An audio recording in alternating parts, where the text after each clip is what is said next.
Hey guys, my name is Dr. Dawn Heiman, as you know, and we're going to talk about pricing and presentation strategies. And if you know me, you know I'm very passionate about thinking forward and making the changes now before we have to. If the hearing aids are bundled, you need to show a plan of what they get. You can't just say you get everything. You need to actually show them, here's the journey and I'm going to help you on it. Page 1 is this, page 2, page 3, page 4. So that as the world is changing, which it is, and it's changing quite fast, we want to be in the driver's seat and be prepared. Because if you change something in your office, chances are it could be a while before you get all the kinks out to make it efficient. So what I want you to think about is, how can audiologists survive just like other service-oriented professions, those that are very close to us? Speech language pathologists, physical therapists, chiropractors, even optometrists that aren't selling glasses, orthodontists, chiropractors, even orthopedic surgeons. They are service-oriented. How are they staying in business? They're not putting everything that they do based on that one thing, like the bite block, or it's not like, well, the price of your knee is taking care of everything. No, you have certain services that you have to go through, including the physical therapy for it. Chiropractors, it's not all about the vitamins you bought in their office. They are creating a system. Orthodontists, yes, they have to do the braces, but it's more than that. So let's think about this. So the reason why they are staying in business is because they have a plan. Even psychologists and social workers have a plan. And where does it start? The plan starts with the history that you take with the patient and asking them, where's their pain point? How can you help them? What are their goals? And then you need to use your professional expertise after assessing them and decide,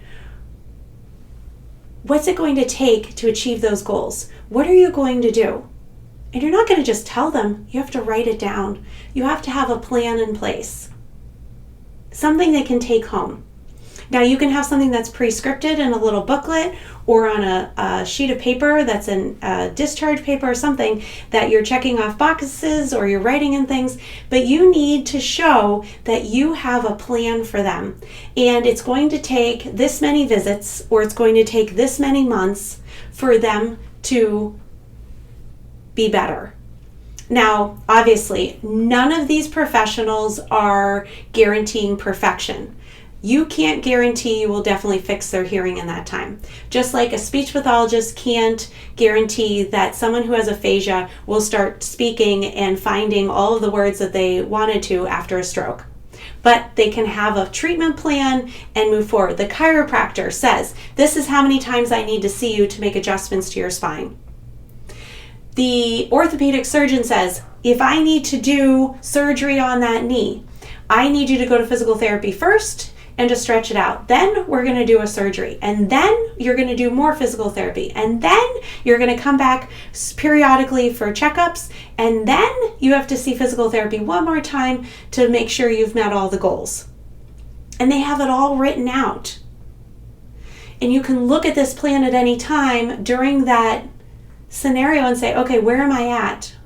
Where are we going with this? It feels like it's been a long time. Counselors do the same thing. I want to see you for X number of times, and we're going to be reassessing your goals, and we're going to see if we can help you. Let's say someone's dealing with depression, anxiety, eating disorders. It could even be marriage counseling, things like that. They have goals. They ask you, is this where you would like to be? Okay, this is what it's going to take to get there. And then you reassess your goals at a certain point and decide where you're going to go from there. The orthodontists say, okay, let's look at the teeth. It's going to take 18 months. This child could take 48 months. They figure out how long it will take, what the steps will be, and then base the pricing on what it's going to take. Or most of these services charge you as you go, unlike the orthodontist. So in your practice, where you are helping people to hear, or you're helping them with their tinnitus or auditory processing disorders, you need to write down the plan of how many weeks, visits it's going to take to get them from where they started with their pain points to where you feel like they've graduated and they're good. You're just going to see them every 3 months, every 6 months. This is how we will stay on top of the game.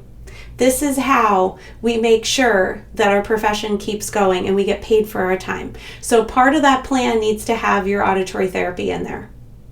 Whether they're doing it on their own and you have it written out, or they're coming into the office, you need to have a plan. You can't just say, we're going to fit you with hearing aids next time and then I'll see you in 3 years. That doesn't work, especially at the price tags that people are charging. That does not work. You need to tell them and spell it out. This is how many times we'll do a clean and check.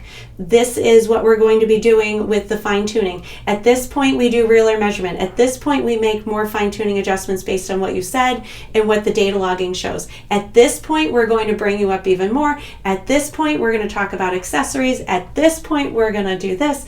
At this point, you know, you've gone from listening to familiar music to books that are recorded by someone with a foreign accent.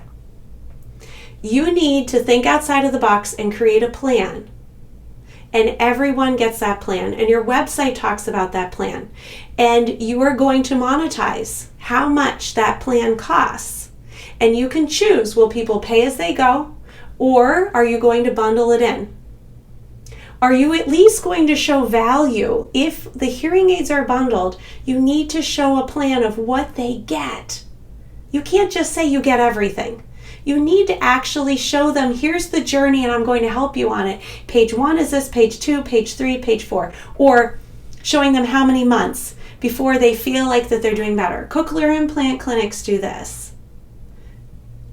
We as audiologists that are working with hearing aids should be doing this. Those that are working with people who have auditory processing should be doing this. Tinnitus providers as well.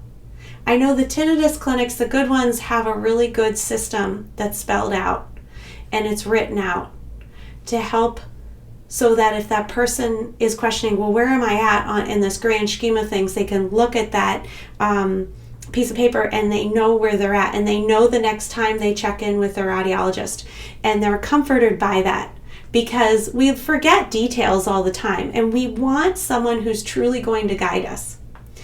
So when it comes to pricing and structuring it, you know, many places are now unbundling. Our office is unbundled, but people can prepay if they want. We just say, okay, you want 3 years worth of that unbundling? Fine, no problem. You know, I want you to also consider, as many offices are, kind of lease to own, or you can break down the payments into, well, let's say they pay for half, but let's say that big chunk of money can't be paid up front for half of their hearing aids with their services. So you say, okay, what will work for you? Can you give us 2 payments or 3 payments? And let's say they're really hard up for cash and they say, okay, how about 3 payments at first? Then they roll into, for the next year, 2 years, 3 years, is up to you, monthly payments, auto pay, so that the hearing aids and their services and everything are managed for them, so that they are getting what they need and they can afford it. So people can stop saying, well, hearing aids are too expensive. It's quality of life, but I can't afford them. This is something you need to think about. If for some reason hearing aids are suddenly paid for by some national government services system and people are like, well, hearing aids, that's it, they're paid for, I don't owe an audiologist a thing. That's not true. You still need to see us for our services. And we have a plan, and this is the way it goes. If you sign up for our plan, this is how many times you need to come in. Okay? Ask me questions below, instant message me, reach out to me, but this is something that I feel very passionate about, and I know that we are changing with the times, and I hope this has been helpful. So have a great day. Bye-bye.